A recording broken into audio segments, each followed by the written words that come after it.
আসসালামু আলাইকুম। আশা করি মহান আল্লাহ তাআলার রহমতে সবাই ভালো আছেন। আজ আপনাদের সাথে শেয়ার করব আমি কিভাবে চিকেন উইংস বানাই। পাখনাগুলো ধুয়ে পানি ঝরিয়ে টিস্যুতে মুছে নিতে হবে যেন পানি না থাকে।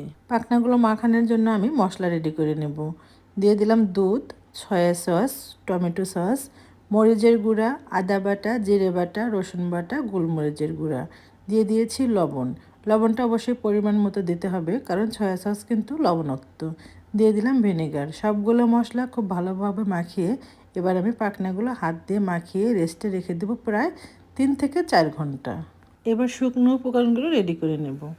ময়দার সাথে দিয়ে দেবো কর্নফ্লাওয়ার, মরিচের গুঁড়া, লবণ, গোলমরিচের গুঁড়া আর কাশ্মীরি লঙ্কার গুঁড়া। সবগুলো উপকরণ খুব ভালোভাবে মিশিয়ে নিতে হবে। এবার আমি পাখনাগুলো আবারও খুব ভালো করে একটু মাখিয়ে নেব। অবশ্যই ফলো করবেন আমি কিভাবে করছি।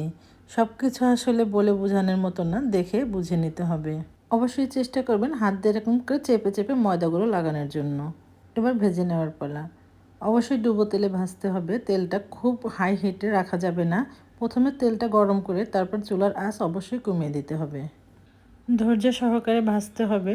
খুব তাড়াহুড়া করলে উপরটা ক্রিস্পি হবে কিন্তু ভিতরে কাঁচা রয়ে যাবে। ঘরের খাবারের সাথে কখনোই রেস্টুরেন্টের খাবারের তুলনা হয় না, যত ব্র্যান্ডের রেস্টুরেন্টই হোক না কেন। সময় সুযোগ পেলে অন্তত একবার এই খাবারটি আপনি পরিবারের জন্য বানিয়ে খাওয়াবেন। ভিডিওটি দেখার জন্য অসংখ্য ধন্যবাদ। লাইক, কমেন্ট, শেয়ার দিয়ে আমার পেজের সাথেই থাকবেন। ভালো থাকবেন, সুস্থ থাকবেন। আল্লাহ হাফেজ।